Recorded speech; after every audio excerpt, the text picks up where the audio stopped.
ಎರಡು ವಿಚಾರಗಳನ್ನು ಇಟ್ಕೊಂಡು ಕರೆದಿದ್ದೇವೆ. ಪ್ರಪ್ರಥಮವಾಗಿ ನಿನ್ನೆ ಈ ಹಿಂದೆ ಬಿಜೆಪಿಯ ರಾಷ್ಟ್ರೀಯ ಪ್ರಧಾನ ಕಾರ್ಯದರ್ಶಿಯಾಗಿದ್ದು ಪ್ರಸ್ತುತ ಕರ್ನಾಟಕದ MLC ಆಗಿರುವಂಥ CT ರವಿ ಅವರೊಂದು ಪತ್ರಿಕಾಗೋಷ್ಠಿಯಲ್ಲಿ ನಿನ್ನೆ ನಮ್ಮ ಕಾಂಗ್ರೆಸ್ ಪಕ್ಷದ ರಾಷ್ಟ್ರೀಯ ಪ್ರಧಾನ ಕಾರ್ಯದರ್ಶಿಗಳು ಕರ್ನಾಟಕದ ಇನ್ಚಾರ್ಜ್ ಆಗಿರುವಂತಹ ರಣದೀಪ್ ಸಿಂಗ್ ಸುರ್ಜೇವಾಲಾ ಇವರು ಯಾವ ಕಾರಣಕ್ಕಾಗಿ ಇಲ್ಲಿಗೆ ಅವರು ಒಂದು 2-3 ದಿವಸಗಳು ನಮ್ಮ ಬೆಂಗಳೂರಿನಲ್ಲಿ ಅವರು ನಮ್ಮ ಸಚಿವರುಗಳನ್ನು ಶಾಸಕರುಗಳನ್ನು ಭೇಟಿ ಮಾಡುವಂಥ ಕಾರ್ಯಕ್ರಮಗಳನ್ನು ಇಟ್ಕೊಂಡಿದ್ದರು. ಇದನ್ನು ಅವರು ಲೇವಡಿ ಮಾಡುವ ಇದರಲ್ಲಿ ಇವರು ಕಪ್ಪ ತೆಗೆದುಕೊಂಡು ಹೋಗಲಿಕ್ಕೆ ಬಂದಿದ್ದಾರಾ ಅನ್ನುವಂಥ ಪ್ರಶ್ನೆ ಹಾಕಿದ್ದಾರೆ. ಅದರ ಒಟ್ಟಿಗೆ ಇವರಿಗೆ ಜನರ ಸಂಕಷ್ಟಗಳ ಬಗ್ಗೆ ಇವರಿಗೆ ಬೇಕಾಗಿಲ್ಲ ಅನ್ನುವಂಥ ಮಾತನ್ನು ಹೇಳ್ತಾ ಇದ್ದಾರೆ. ನಾನು CT ರವಿಯವರಿಗೆ ಕೇಳಲಿಕ್ಕೆ ಇಚ್ಛಿಸ್ತೇನೆ, ಈ ಹಿಂದೆ ನೀವು ರಾಷ್ಟ್ರೀಯ ಪ್ರಧಾನ ಕಾರ್ಯದರ್ಶಿಗಳು ನಿಮ್ಮ ಪಕ್ಷದಲ್ಲಿ ಆಗಿದ್ರಿ. ಆ ಸಮಯದಲ್ಲಿ ನೀವು ಬಹುಶಃ ತಮಿಳುನಾಡು ಹಾಗೆ ಗೋವಾದ ಇನ್ಚಾರ್ಜ್ ಆಗಿದ್ರಿ. ಆ ಸಮಯದಲ್ಲಿ ನೀವು ಹೋಗಿ ಕಪ್ಪ ತೆಗೆದುಕೊಂಡು ಹೋಗಿದ್ದು ಅದಕ್ಕೋಸ್ಕರ ಆ ನೆನಪಿನಲ್ಲಿ ಇದನ್ನು ನಮ್ಮ ಪಾರ್ಟಿಯ ಕಾರ್ಯದರ್ಶಿಯನ್ನು ನೀವು ಕೇಳ್ತಾ ಇದ್ದೀರಾ ಅನ್ನುವಂಥದ್ದು ಒಂದು. ಎರಡನೇದಾಗಿ ಹಿಂದೆ ನಿಮ್ಮ ಪಕ್ಷದ ಸರ್ಕಾರ ರಾಜ್ಯದಲ್ಲಿರಬೇಕು ಅಂತ ಇದ್ದಾಗ ಧರ್ಮೇಂದ್ರ ಪ್ರಧಾನ್ ಅವರು ಪ್ರಧಾನ ಕಾರ್ಯದರ್ಶಿಗಳಾಗಿದ್ದರು. ತದನಂತರ ಈಗ ರಾಮ್ ಮೋಹನ್ ಅವರು ಪ್ರಧಾನ ಕಾರ್ಯದರ್ಶಿಗಳಾಗಿದ್ದಾರೆ. ಅವರು ಕೂಡ ಬರ್ತಾ ಇರ್ತಾರೆ, ಅವರ ಕೆಲಸಗಳನ್ನು ರಾಧಾ ಮೋಹನ್ ರವರು ಕೆಲಸಗಳನ್ನು ಮಾಡ್ತಾ ಹೋಗ್ತಾರೆ ಅಂತ ನಾವು ತಿಳ್ಕೊಂಡಿದ್ದೇವೆ. ಆದರೆ ನಮಗೀಗ ನಿನ್ನೆಯ ಮಾತಿನಿಂದ ಸ್ವಲ್ಪ ಸಂಶಯ ಬರಲಿಕ್ಕೆ ಶುರುವಾಯಿತು. ಬಹುಶಃ ನಿಮ್ಮ ಕಾರ್ಯದರ್ಶಿಗಳು ಬರುವಂಥದ್ದೆಲ್ಲ ಈ ಥರ ಕಪ್ಪ ಕಲೆಕ್ಟ್ ಮಾಡ್ಕೊಂಡು ಹೋಗ್ಲಿಕ್ಕೋ ಏನೋ ಅನ್ನುವಂಥದ್ದು. ಅದರೊಟ್ಟಿಗೆ ಹೇಳ್ತಾರೆ ಅವರಿಗೆ ಸುರ್ಜೇವಾಲಾರವರಿಗೆ ಇಲ್ಲಿ ಜನರ ಸಂಕಷ್ಟಗಳು ಕಷ್ಟ ಸುಖಗಳನ್ನು ಕೇಳುವಂಥ ಇದಿಲ್ಲ, ಸುಮ್ಮನೆ ಬಂದು ಕಪ್ಪ ಕಲೆಕ್ಟ್ ಮಾಡುವಂಥದ್ದು ಅಂತ. ನಾನು ಅವರಿಗೆ ಹೇಳಲಿಕ್ಕೆ ಇಚ್ಛಿಸ್ತೇನೆ, ಕಾಂಗ್ರೆಸ್ ಪಕ್ಷದ ಪ್ರಧಾನ ಕಾರ್ಯದರ್ಶಿಗಳು ಅವರು.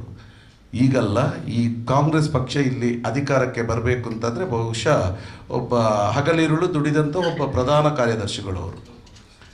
ಯುವ ಕಾಂಗ್ರೆಸ್ನಿಂದ ಬಂದಂಥವರು ಅವರು. ಆ ಸಮಯದಲ್ಲಿ ಅವರ ಜವಾಬ್ದಾರಿ ಇದೆ. ನಮ್ಮ ಹೈಕಮಾಂಡ್ ಏನು ಪ್ರಣಾಳಿಕೆಗಳನ್ನೆಲ್ಲ ನಾವು ಕೊಟ್ಟಿದ್ದು ಕಾಂಗ್ರೆಸ್ ಪಕ್ಷದಿಂದ, ಅದರ ಜವಾಬ್ದಾರಿಗಳಿದೆ. ಆ ಜವಾಬ್ದಾರಿಗಳಲ್ಲಿ ನಾವು ಪ್ರಣಾಳಿಕೆಯಲ್ಲಿ ಹಲವು ವಿಚಾರಗಳನ್ನು ನಾವು ಪ್ರಣಾಳಿಕೆಯಲ್ಲಿ ಘೋಷಿಸಿದೆವು, ಕಾರ್ಯಕ್ರಮಗಳನ್ನು. ಇದರ ಅನುಷ್ಠಾನಗಳು ಏನಿದೆ, ಇದನ್ನು ಬಡವರಿಗೆ ಮುಟ್ಟಿಸುವಂಥ ಹಲವಾರು ಕಾರ್ಯಕ್ರಮಗಳೆಲ್ಲ ಇದೆ. ಇದೆಲ್ಲ ಸರಿಯಾಗಿ ನಡೀತಾ ಇದೆಯಾ ಕೇಳುವಂಥದ್ದು ಇದು ನಿಮಗೆ ಕಾಣಿಸುವುದಿಲ್ಲ ಕಾಣುತ್ತೆ. ನೀವು ಹೇಳ್ತೀರಿ ಅವರಿಗೆ ಬಡವರ ಕಷ್ಟ ಸುಖಗಳು ಗೊತ್ತಿಲ್ಲ ಅನ್ನುವಂಥದ್ದು. ಬಹುಶಃ ಒಬ್ಬ ಜವಾಬ್ದಾರಿಯುತ ಸ್ಥಾನದಿಂದ ಇದ್ದು ಸಮರ್ಥವಾಗಿ ಅವರು ಇದನ್ನು ಮಾಡ್ತಾ ಇದ್ದಾರೆ ಅಂತ ಹೇಳಲಿಕ್ಕೆ ನಮಗೆ ಭಾಳಷ್ಟು ಹೆಮ್ಮೆ ಇದೆ. ಆದ್ದರಿಂದ ಬಹುಶಃ ನಿಮ್ಮ ಅಡಿಕೆ ಕಳ್ಳ ಅಂದ ತಕ್ಷಣ ನೀವು ಯಾವಾಗ ನೋಡಿದರೂ ನಿಮ್ಮಲ್ಲಿ ಇರೋದು ನಿಮಗೆ ಇಲ್ಲಿ ಬಂದ ತಕ್ಷಣ ಕಪ್ಪ ಕಲೆಕ್ಟ್ ಮಾಡಲಿಕ್ಕೆ ನೀವು ಮಾಡ್ತಾ ಇದ್ದದ್ದು ಅದು ಅನ್ವಯಿಸ್ತದೆ. ಎರಡನೇದಾಗಿ ಅವರು ಇನ್ನೊಂದು ನಮ್ಮ ಉಸ್ತುವಾರಿ ಸಚಿವರುಗಳ ಬಗ್ಗೆ, ಆರೋಗ್ಯ ಮಂತ್ರಿಗಳ ಬಗ್ಗೆ ಕೆಲವೊಂದು ವಿಚಾರಗಳನ್ನು ಹೇಳಿದ್ದು. ರಾಜಕೀಯಗಳನ್ನು ಬಿಟ್ಟು ಈಗಾಗಲೇ ಹಲವಾರು ಯುವತಿಯರು ಹಠಾತ್ ಆಗಿ ನಿಧನ ಆಗೋದರ ಬಗ್ಗೆ ಏನಾದರೂ ಸಂಶೋಧನೆಗಳನ್ನು ಮಾಡುವಂಥದ್ದು. ಬಹುಶಃ ನಾನು ರಾಜಕೀಯದಲ್ಲಿ ಸಕ್ರಿಯವಾಗಿರಲಿಲ್ಲ. 2021ರಲ್ಲಿ 22ರಲ್ಲೇನೋ ನಾನೊಂದು ಪೋಸ್ಟನ್ನು ಹಾಕಿದ್ದೆ. ಹಠಾತ್ ಆಗಿ ಯುವ ಜನರು ಮರಣ ಹೊಂದಿದ್ದಾರೆ ಹಾರ್ಟ್ ಅಟ್ಯಾಕ್ ಆಗಿ. ಏನು ಕಾರಣ ಅಂತ, ರಾಜ್ಯದಲ್ಲೂ ಕೂಡ ನಿಮ್ಮ ಸರ್ಕಾರ ಇತ್ತು, ಕೇಂದ್ರದಲ್ಲೂ ಕೂಡ ನಿಮ್ಮ ಸರ್ಕಾರ ಇತ್ತು. ಬಹುಶಃ ಇದನ್ನು 2024ರಲ್ಲಿ ಕೇಂದ್ರ ಸರ್ಕಾರದ ಪಾರ್ಲಿಮೆಂಟಲ್ಲಿ ಕೂಡ ಅದೇ ವಿಚಾರ ಡಿಸ್ಕಷನ್ಗೆ ಬಂದಿತ್ತು. ನೀವೇನು ಕತ್ತೆ ಕಾಯ್ತಾ ಇದ್ರಾ? ನೀವೇನು ಮಾಡಿದ್ರಿ? ಯಾವತ್ತಿನಿಂದ ಈಗ ಈ ಕೊರೋನಾ ಬಂದ ನಂತರ ಈ ಹಠಾತ್ ಹಾರ್ಟ್ ಅಟ್ಯಾಕ್ಗಳು ಆಗುವಂಥದ್ದು, ಇದಕ್ಕೆ ಏನು ಕಾರಣ? ಇದಕ್ಕೆ ನಿಮ್ಮಿಂದ ಅಧ್ಯಯನ ಸಮಿತಿ ಇದನ್ನು ಏನಾದರೂ ನೀವು ಮಾಡಿ ಇದಕ್ಕೆ ಪರಿಹಾರ ಕಂಡುಕೊಳ್ಳಲಿಕ್ಕೆ ನಿಮ್ಮ ಕೇಂದ್ರ ಸರ್ಕಾರದಿಂದ ಏನಾದರೂ ಪ್ರಯತ್ನಗಳನ್ನು ಮಾಡಿದ್ದೀರಾ? ಇದಕ್ಕೆ ನೀವು ಉತ್ತರವನ್ನು ಕೊಡಬೇಕು. ಕರ್ನಾಟಕದಲ್ಲಿ ಇವತ್ತು ನಮ್ಮ ಆರೋಗ್ಯ ಮತ್ತು ಕುಟುಂಬ ಕಲ್ಯಾಣ ಸಚಿವರಾಗಿರುವಂತಹ ದಿನೇಶ್ ಗುಂಡೂರಾವ್ ಅವರು ಒಳ್ಳೆಯ ರೀತಿಯ ಕೆಲಸಗಳನ್ನು ಮಾಡ್ತಾ ಇದ್ದಾರೆ. ಬಹುಶಃ ಇವತ್ತು ಬಡ ಜನರಿಗೆ ಸಿಗಬೇಕಾದಂಥ ಏನು ಸೌಲಭ್ಯಗಳು ಮೆಡಿಕಲ್ ಇದರಲ್ಲಿ ಅದನ್ನು ಕೊಡಿಸುವಲ್ಲಿ, ಆಸ್ಪತ್ರೆಗಳನ್ನು ಉನ್ನತೀಕರಣಗೊಳಿಸುವಲ್ಲಿ ಎಲ್ಲ ಕ್ರಮಗಳನ್ನು ತೆಗೆದುಕೊಂಡು ಅತ್ಯುತ್ತಮವಾಗಿ ಕಾರ್ಯನಿರ್ವಹಿಸ್ತಿದ್ದಾರೆ. ಸಾಧ್ಯ ಆದರೆ ನೀವು ಅವರನ್ನು ಅಭಿನಂದನೆ ಮಾಡಿ. ಅದು ಬಿಟ್ಟು ಒಳ್ಳೆ ಕೆಲಸ ಮಾಡ್ತಿರೋವನ್ನು ಟೀಕಿಸುವಂಥ ನಿಮ್ಮ ಈ ರಾಜಕೀಯ ಚಾಳಿ ಇದೆಲ್ಲ ಇದನ್ನು ಬಿಟ್ಟು ಬಿಡಬೇಕು ಅಂತ ನಾನು ನಿಮ್ಮಲ್ಲಿ ವಿನಂತಿಸಿಕೊಳ್ತಾ ಇದ್ದೇನೆ. ಇನ್ನೊಂದು ವಿಚಾರ ಅಂತ ಹೇಳಿದರೆ, ನಮ್ಮ ಕೇಂದ್ರದ ಈಗಿನ ಮಂತ್ರಿಗಳು ಪ್ರಹ್ಲಾದ್ ಜೋಶಿ ಅವರು, ಹಾಗೆಯೇ ನಮ್ಮ ರಾಜ್ಯದ ವಿರೋಧ ಪಕ್ಷದ ನಾಯಕರಾದಂತಹ ಅಶೋಕ್ ರವರು, ಹಾಗೆಯೇ ಬೆಂಗಳೂರು ದಕ್ಷಿಣದ ಸಂಸದರಾದಂತಹ ತೇಜಸ್ವಿ ಸೂರ್ಯ ಇವರು ಮೊನ್ನೆ ದಿವಸ ಪತ್ರಕರ್ತರು ನಮ್ಮ ರಾಷ್ಟ್ರೀಯ ಕಾಂಗ್ರೆಸ್ ಪಕ್ಷದ ಅಧ್ಯಕ್ಷರಾಗಿರುವಂತಹ ಮಲ್ಲಿಕಾರ್ಜುನ ಖರ್ಗೆ ಅವರಲ್ಲಿ ಒಂದು ಪ್ರಶ್ನೆ ಮಾಡ್ತಾರೆ. ನಾಯಕತ್ವದ ಕರ್ನಾಟಕ ರಾಜ್ಯದಲ್ಲಿ ನಾಯಕತ್ವದ ಬದಲಾವಣೆ ಬಗ್ಗೆ ಚರ್ಚೆ ಮಾಡ್ತಾರೆ, ಪ್ರಶ್ನೆಗಳನ್ನು ಕೇಳ್ತಾರೆ. ಆ ಸಮಯದಲ್ಲಿ ನಮ್ಮ ರಾಷ್ಟ್ರೀಯ ಅಧ್ಯಕ್ಷರವರಿಗೆ ಉತ್ತರ ಕೊಡ್ತಾರೆ, ಇದನ್ನು ಕಾಂಗ್ರೆಸ್ನ ಹೈಕಮಾಂಡ್ನಲ್ಲಿ ನಾವು ನಿರ್ಧರಿಸ್ತೇವೆ ಅನ್ನುವಂಥದ್ದು. ಇದನ್ನು ಅವರು ವ್ಯಂಗ್ಯವಾಡ್ತಾರೆ. ಏನು ಹೈಕಮಾಂಡ್, ನೀವು ಹೈಕಮಾಂಡ್ ಅಲ್ವಾ, ಇವರು ಆಕ್ಸಿಡೆಂಟಲ್ ಅಧ್ಯಕ್ಷನ ಅನ್ನುವಂಥದ್ದು. ಸ್ವಾಮಿ, ನಿಮ್ಮ ಜ್ಞಾನಕ್ಕೆ ನಿಮಗೆ ಎಷ್ಟು ಜ್ಞಾನ ಇದೆ ಅಂತ ಇದರಲ್ಲಿ ಗೊತ್ತಾಗುತ್ತೆ. ಕಾಂಗ್ರೆಸ್ ಪಕ್ಷ ಯಾವತ್ತಿದ್ರೂ ಪ್ರಜಾಪ್ರಭುತ್ವದ ಮಾದರಿಯಲ್ಲಿ ಕೆಲಸ ಮಾಡುವಂಥದ್ದು. ಕಾಂಗ್ರೆಸ್ ಪಕ್ಷದಲ್ಲೂ ಕೂಡ ಹೈಕಮಾಂಡ್ ಅಂತ ಹೇಳಿದರೆ ಇಲ್ಲಿ ಡಿಕ್ಟೇಟರ್ಶಿಪ್ ಇಲ್ಲ ನಮ್ಮಲ್ಲಿ. ಅದಕ್ಕೊಂದು ವರ್ಕಿಂಗ್ ಕಮಿಟಿ ಅಂತ ಇದೆ, CWC ಅಂತ ಇದೆ, ಅದರಲ್ಲಿ ಚರ್ಚೆ ಮಾಡುವಂಥ ಅದನ್ನು ನಾವು ನಿರ್ಧರಿಸ್ತೇವೆ ಅಂತ ಅವರು ಹೇಳಿದ್ದು 100ಕ್ಕೆ 100 ಸರಿಯಾಗಿ ಅವರು ಹೇಳಿದ್ದಾರೆ.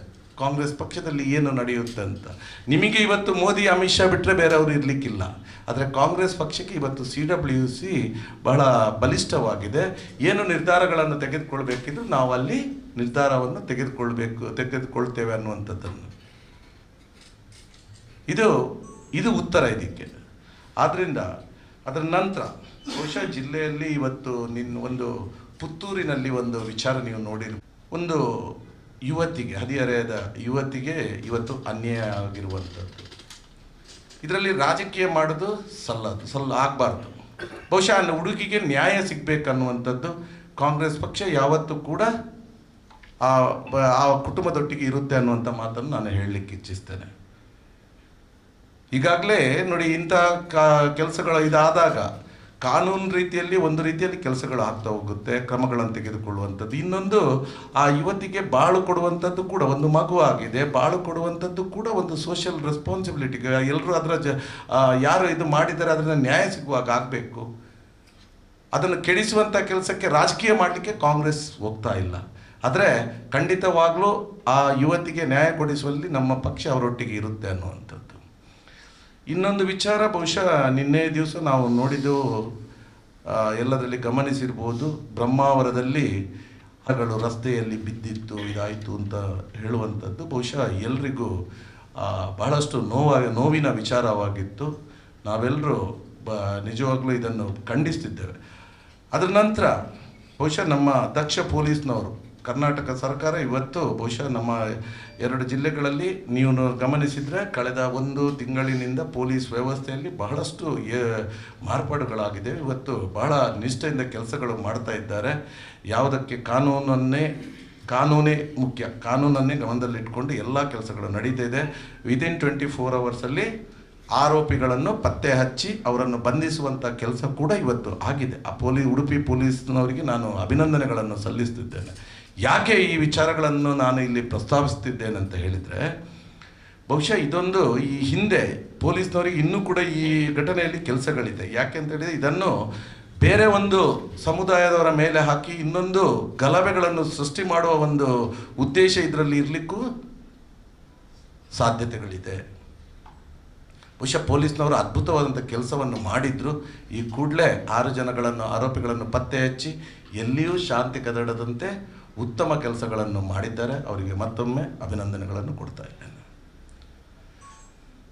ನಂತರ ನಮ್ಮ ತಪ್ಪವನ್ನು ಕೂಡ ಇವತ್ತು ನಮ್ಮ ಕಾಂಗ್ರೆಸ್ ಪಕ್ಷದ ಹಿರಿಯ ನಾಯಕರು, ಒಬ್ಬ ಸಾಮಾಜಿಕ ಧುರೀಣರು ಕೂಡ ಆಗಿದ್ದಂತಹ, ಕರ್ನಾಟಕದ ಈ ಹಿಂದಿನ ಜನಪ್ರಿಯ ಮುಖ್ಯಮಂತ್ರಿಗಳಾಗಿದ್ದಂತಹ ದೇವರಾಜ ಅರಸು ಆಪ್ತರು, ಹಾಗೆಯೇ ನಮ್ಮ ಮಾಜಿ ಮುಖ್ಯಮಂತ್ರಿಗಳಾದಂಥ ವೀರಪ್ಪ ಮೊಯ್ಲಿ ಅವರ ಆತ್ಮೀಯರು, ಹಾಗೆ ಜನಾರ್ದನ್ ಪೂಜಾರಿ ಅವರ ಆತ್ಮೀಯರು ಕೂಡ ಆಗಿದ್ದಂತಹ ಒಬ್ಬ ಜಯನಂದ ದೇವಾಡಿಗರವರು ನಿನ್ನೆ ದಿವಸ ನಿಧನ ಹೊಂದಿರುತ್ತಾರೆ ರಾತ್ರಿ. ಇವತ್ತು ಅವರ ಅಂತ್ಯಕ್ರಿಯೆ ಎಲ್ಲ ಇವತ್ತು ನಡೆದಿದೆ. ನಾವು ಕೂಡ ಹೋಗಿದ್ದು ಅವರಿಗೆ ಸದ್ಗತಿ ಸಿಗಲಿ, ಹಾಗೆ ಅವರ ಕುಟುಂಬದವರಿಗೆ, ಅವರ ಅಭಿಮಾನಿಗಳಿಗೆ ಅವರ ಒಂದು ಸಾವನ್ನು ನಷ್ಟವನ್ನು ಭರಿಸುವಂಥ, ಆ ದುಃಖವನ್ನು ಸಹಿಸುವಂಥ ಶಕ್ತಿ ಭಗವಂತ ಕೊಡಲಿ ಅಂತ ಹೇಳಿ ನಾವು DCCಯಿಂದ ಪರವಾಗಿ ವಿನಂತಿಸಿಕೊಳ್ತಿದ್ದೇವೆ. ಧನ್ಯವಾದಗಳು. ಏನಾದರೂ ನಾನು ಅದನ್ನೇ ಹೇಳಿದೆ, ಕಾಂಗ್ರೆಸ್ ಪಕ್ಷ ಅಂತ ಹೇಳಿದರೆ ಕೇವಲ ಎಲ್ಲ ವಿಚಾರಗಳಲ್ಲೂ ರಾಜಕೀಯ ಮಾಡಲಿಕ್ಕೆ ಹೋಗೋದಿಲ್ಲ. ನಮಗೆ ಸಾಮಾಜಿಕ ಬದ್ಧತೆ ಇದೆ ಅನ್ನುವಂಥದ್ದು. ಶಾಸಕರು ಹೇಳಿದ್ದು ಸರಿಯಾಗಿಯೇ ಇದೆ. ಶಾಸಕರು ಏನು ಹೇಳಿದ್ದಾರೆ ಅಂತ ಹೇಳಿದರೆ, ಆ ಸಮಯದಲ್ಲಿ ಇವರಿಗೆ ಫೋನ್ ಮಾಡ್ತಾರೆ. ಫೋನ್ ಮಾಡಿದಾಗ ಅವ್ರು ಹೇಳ್ತಾರೆ, ಅವರ ಹುಡುಗನ ತಂದೆ ಹತ್ರ ನಾವು ಮಾತನಾಡಿ ಏನಾದರೂ ಸರಿಪಡಿಸ್ಲಿಕ್ಕೆ ಅಂದರೆ ಅವರನ್ನು ವಿವಾಹ ಮಾಡುವಂಥದ್ದು ಏನಾದರೂ ಮಾಡಲಿಕ್ಕಾದರೆ ಅದು ಉತ್ತಮ. ಅದನ್ನು ಮಾಡಲಿಕ್ಕೆ ಒಮ್ಮೆ ಪ್ರಯತ್ನ ಮಾಡುವ. ಈಗ ಕೇಸ್ ಕೊಟ್ಟಿದ್ದಾರೆ, ಕೇಸ್ ಕೊಟ್ಟ ತಕ್ಷಣ ಅವರನ್ನು ಅರೆಸ್ಟ್ ಮಾಡ್ತಾರೆ, ಜೈಲಿಗೆ ಹೋಗ್ತಾರೆ, ಮತ್ತು ಕೇಸ್ ನಡೆಯುತ್ತೆ. ಈ ಹುಡುಗಿಗೆ ಯಾವ ರೀತಿಯಲ್ಲಿ ಮತ್ತು ಆ ಮಗುವನ್ನು ಇಟ್ಕೊಂಡು ಆ ಹುಡುಗಿ ಬದುಕಬೇಕು ಸಮಾಜದಲ್ಲಿ ಅಂತ ಸಾಮಾಜಿಕ ಬದ್ಧತೆ ಕಾಂಗ್ರೆಸ್ ಪಕ್ಷಕ್ಕಿದೆ. ನಮಗೆ ರಾಜಕೀಯ ಮಾಡೋದಿದ್ದರೆ ಒಂದು ಒಳ್ಳೆಯ ಅವಕಾಶ. ಆದರೆ ಕಾಂಗ್ರೆಸ್ ಪಕ್ಷ ಯಾವತ್ತೂ ಕೂಡ ಇಂಥ ವಿಚಾರದಲ್ಲಿ ರಾಜಕೀಯ ಮಾಡಲಿಕ್ಕೆ ಹೋಗೋದಿಲ್ಲ ಅಂತಕ್ಕೆ ನಮ್ಮ ಶಾಸಕರ ನಡೆಯೇ ಒಂದು ಉದಾಹರಣೆ ಅಂತ ನಾನು ಹೇಳಲಿಕ್ಕೆ ಇಚ್ಛಿಸ್ತೇನೆ. ಅಧಿಕಾರ ಸಿಕ್ಕಿದ ಮೇಲೆ ಜನ ಏನು ನಿರೀಕ್ಷೆ ಇಟ್ಕೊಂಡಿದ್ದಾರೆ, ಅದರ ವಿರುದ್ಧ ದಿಕ್ಕಲ್ಲಿ ಸರ್ಕಾರ ಪಕ್ಷ ಸಾಗ್ತಾ ಇದೆ. ಖಂಡಿತವಾಗ್ಲೂ ಅಲ್ಲ. ಇದು ಒಂದು ರೂಟೀನ್ ನಮ್ಮ ಹೈಕಮಾಂಡಿಂದ ಫಾಲೋ ಅಪ್ ಅಷ್ಟೇ. ನಾವು ಏನು ಕಾರ್ಯಕ್ರಮಗಳನ್ನು ಕೊಡ್ತಾ ಇದ್ದವು, ನಾವು ನಮ್ಮ ಪ್ರಣಾಳಿಕೆಯಲ್ಲಿ ಹೇಳಿದ್ದು ಇದು ಸರಿಯಾಗಿ ಕೆಲಸ ಆಗ್ತಾ ಇದೆಯಾ, ಇದರ ಬಗ್ಗೆ ಈಗ ನಮ್ಮ ಮಂತ್ರಿಗಳನ್ನು ಕೇಳಿದರೆ ಮುಖ್ಯಮಂತ್ರಿಗಳನ್ನು ಅವ್ರು ಹೇಳ್ತಾರೆ. ಆದರೆ ಶಾಸಕರಲ್ಲಿ ಅವರ ಸಮಸ್ಯೆಗಳು ಏನಾದರೂ ಇದೆಯಾ, ಇದರ ಬಗ್ಗೆ ತಿಳ್ಕೊಂಡು ಏನಾದರೂ ಲೋಪದೋಷಗಳಿದ್ದರೆ ಅದನ್ನು ಸಂಬಂಧಪಟ್ಟವರಿಗೆ ಸೂಚಿಸಿ ಸರಿಪಡಿಸುವಂಥದ್ದು. ಶಾಸಕರಿಂದ ಸರ್ಕಾರದ ವಿರುದ್ಧವೇ ಟೀಕೆಗಳು ಬರುವವರೆಗೆ ಯಾಕೆ ಕಾಯ್ಬೇಕು? ಟೀಕೆಗಳು ಬಂದ ನಂತರ ಕರೆಯುವಂತ ಒಂದು ಅನಿವಾರ್ಯ ಅಲ್ಲ. ಅದು ನಿಮ್ಮ ಇದೇನಿರ್ಬೋದು ಅಂದರೆ, ಈ ಟೀಕೆಗಳು ಬಂದ ನಂತರ ಕರೆದ್ರು ಅಂತ. ಖಂಡಿತವಾಗಿ ಬಂದ ನಂತರ ಕರೆದಲ್ಲ. ಇದು ಈ ಹಿಂದಿನಿಂದಲೂ ನಡೀತಾ ಬರ್ತಾ ಇತ್ತು. ಕೆಲವೊಮ್ಮೆ ಡೆಲ್ಲಿಯಲ್ಲಿ ಈ ಕೆಲಸಗಳನ್ನು ಮಾಡ್ತಿದ್ರು. ಈ ಬಾರಿ ಅವರು ರಾಜ್ಯಕ್ಕೆ ಬಂದು ಎಲ್ಲ ಸಚಿವರನ್ನು, ಮುಖ್ಯಮಂತ್ರಿಯಿಂದ ಹಿಡಿದು ಪ್ರತಿ ಸಚಿವರನ್ನು, ಹಾಗೆ ಶಾಸಕರುಗಳನ್ನು, ಹಾಗೆ ನಮ್ಮ ಪಕ್ಷದಿಂದ ಚುನಾವಣೆಗೆ ನಿಂತು ಪರಾಭವಗೊಂಡ ವಿಧಾನಸಭಾ ಅಭ್ಯರ್ಥಿಗಳನ್ನು, ಲೋಕಸಭಾ ಅಭ್ಯರ್ಥಿಗಳನ್ನು, ಪ್ರತಿಯೊಬ್ಬರನ್ನು ಇವತ್ತು ಮಾತನಾಡುತ್ತಿರುವಂಥದ್ದು ಒಳ್ಳೆಯ ಒಂದು ಕ್ರಮ ಇದು. ಅದು ಆ ವ್ಯವಸ್ಥೆ ಒಪ್ಪಿನಾಗಿ ನಡೆಯೋದಿದ್ದರೆ ನಿಮ್ಮದೇ ಪಕ್ಷದ ಶಾಸಕರು ಮತ್ತೆ ಅವರಿಗೆ ಒಂದು ಜವಾಬ್ದಾರಿಯುತ ಹುದ್ದೆಯಲ್ಲಿ ಇರುವಂಥ ಸರ್ಕಾರದ ವಿರುದ್ಧ ಟೀಕೆ ಮಾಡುವಂಥ ಇದು ಯಾಕೆ ಆಯಿತು? ಅವ್ರು ಮಾಡಿದ ಆರೋಪಗಳು ಸಣ್ಣ ಆರೋಪಗಳಲ್ಲ, ಒಬ್ಬರು ಮಾಡಿದ್ದು ಅಲ್ಲ, ಅನೇಕರಿಂದ ಅದು ಅದಕ್ಕೆ ಸಮರ್ಥನೆ ಕೂಡ ಬಂದಿದೆ ನಿಮ್ಮ ಪಕ್ಷದವರಿಂದ. ನೋಡಿ, ಇವಾಗಲೂ ಪಕ್ಷದ ಒಂದು ಚೌಕಟ್ಟಿನಲ್ಲಿ ನಾವು ಮಾತನಾಡುವಂಥದ್ದು ಯಾವಾಗಲೂ ನಾಲ್ಕು ಗೋಡೆಯ ನಡುವೆ ಇದ್ದರೆ ಒಳ್ಳೆಯದು ಅನ್ನೋದನ್ನು ನಾವು ಒಪ್ತೇವೆ. ಆದರೆ ಕೆಲವೊಂದು ಶಾಸಕರು ಇವತ್ತು ಬಹಿರಂಗವಾಗಿ ಮಾತನಾಡಿದ್ದಾರೆ ಅನ್ನುವಂಥದ್ದು. ಬಹಿರಂಗವಾಗಿ ಅಂತ ಎಲ್ಲಿಯೂ ಮಾತನಾಡಿಲ್ಲ. ನಾಲ್ಕು ಗೋಡೆಯ ನಡುವೆ ಮಾತನಾಡ್ತಿರ್ಬೇಕಾದ್ರೆ ಆಡಿಯೋ ರೆಕಾರ್ಡ್ಸ್ ಯಾವುದನ್ನು ತಗೊಂಡು ಇದನ್ನು ಪ್ರಚಾರ ಮಾಡುವಂಥದ್ದು.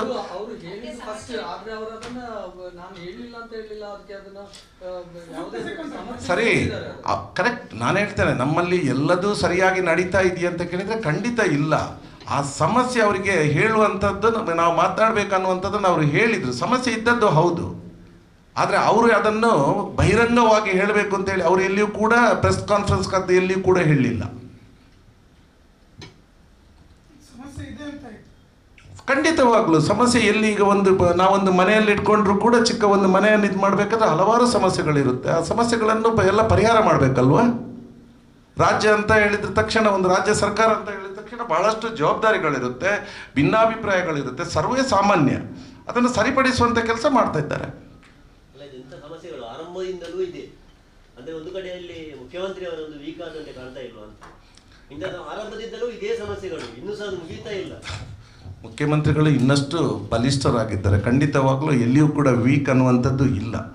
ಬಹುಶಃ ನಿಮಗೆ ಅವರಿಗೆ ಒಂದು ಕೆಲವು ತಿಂಗಳ ಹಿಂದೆ ಸ್ವಲ್ಪ ಬಿದ್ದು ಕಾಲು ಇದಾಗಿದ್ದರಿಂದ ಒಂದು 15 ದಿವಸ ಏನೋ ಸ್ವಲ್ಪ ವೀಕ್ ಆಗಿದ್ರು ಅಂತ ಹೇಳಿದರೆ ಅದನ್ನು ನಾನು ಒಪ್ತೇನೆ. ಮತ್ತು ಬೇರೆ ಕೆಲಸದ ವಿಚಾರದಲ್ಲಿ ಯಾವತ್ತೂ ಬಲಿಷ್ಠರಾಗಿಯೇ ಇದ್ದಾರೆ. ಎಲ್ಲರನ್ನು ಒಟ್ಟಿಗೆ ಕರೆದುಕೊಂಡು ಸರ್ಕಾರದ ಕಾರ್ಯಕ್ರಮಗಳನ್ನು ಅನುಷ್ಠಾನ ಮಾಡುವಲ್ಲಿ ಅವರು ಬ್ಯುಸಿಯಾಗಿದ್ದಾರೆ. ಈಗ ಜಿಲ್ಲೆಯಲ್ಲಿ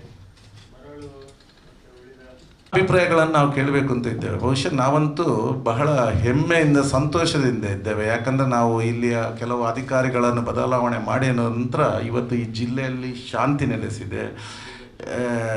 ಈ ಇಲ್ಲೀಗಲ್ ಆ್ಯಕ್ಟಿವಿಟೀಸ್ಗಳು ಏನು ಅಲ್ಲಲ್ಲಿ ಒಂದೊಂದು ಇತ್ತು ಎಲ್ಲ ಸರಿ ಹೋಗಿರೋದಿಲ್ಲ, ಅದನ್ನು ನಿಲ್ಲಿಸುವಂಥ ಕೆಲಸಗಳಾಗಿದೆ.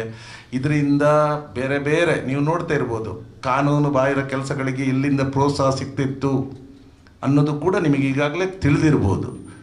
ಅದರಿಂದ ಇದಕ್ಕೆಲ್ಲ ಈಗ ಇದನ್ನೆಲ್ಲದನ್ನು ಕೂಡ ಕಾನೂನಿನ ಪ್ರಕಾರ ಯಾವುದಕ್ಕೆ ಅನುಮತಿ ಉಂಟು ಅದಕ್ಕೆ ಯಾವುದೇ ಸಮಸ್ಯೆ ಇಲ್ಲ. ಎಲ್ಲ ಇದು ಕೂಡ ಸರಿಯಾಗಿ ಮುಂದಿನ ದಿವಸಗಳಲ್ಲಿ ನಡೆಯುತ್ತೆ. ನಾಡಿದ್ದೊಂದು ಪ್ರೊಟೆಸ್ಟ್ ಎಲ್ಲ ಇಟ್ಕೊಂಡಿದ್ದಾರೆ, ಕಲ್ಲು ಕ್ವಾರಿ ಕಲ್ಲು. ಅದಕ್ಕೆ ಕಾಂಗ್ರೆಸ್ ಮುಖಂಡ ನೋಡಿ, ಕಾಂಗ್ರೆಸ್ ಪಕ್ಷದ ಯಾರೂ ಕೂಡ ಇದರಲ್ಲಿ ಭಾಗವಹಿಸುವುದಿಲ್ಲ.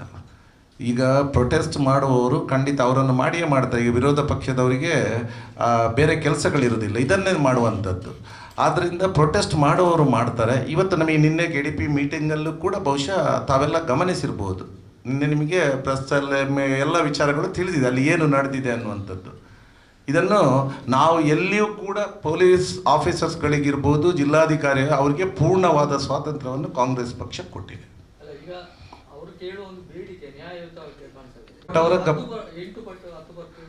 ಖಂಡಿತವಾಗ್ಲೂ ನಾವು ಕೂಡ ಇದನ್ನು ಒಪ್ತೇವೆ. ಅದಕ್ಕೆ ಸಂಬಂಧಪಟ್ಟವ್ರ ಹತ್ರ ಮಾತಾಡಿದ್ದಾರೆ, ಆ ಮನವಿಯನ್ನು ಕೊಟ್ಟಿದ್ದಾರೆ. ಇದನ್ನು ಪ್ರತ್ಯೇಕ ಸಭೆ ಮಾಡಿ ಇದರ ಬಗ್ಗೆ ಒಂದು ಏನು ಪ್ರತ್ಯೇಕ ಸಭೆ ಮಾಡಿ ನಿರ್ಧಾರಗಳನ್ನು ತೆಗೆದುಕೊಳ್ಳಿಕ್ಕಿದ್ದಾರೆ.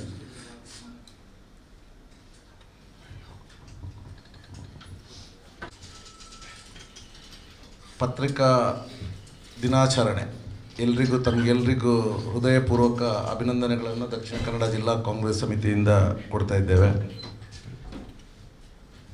ನಾವು ಈ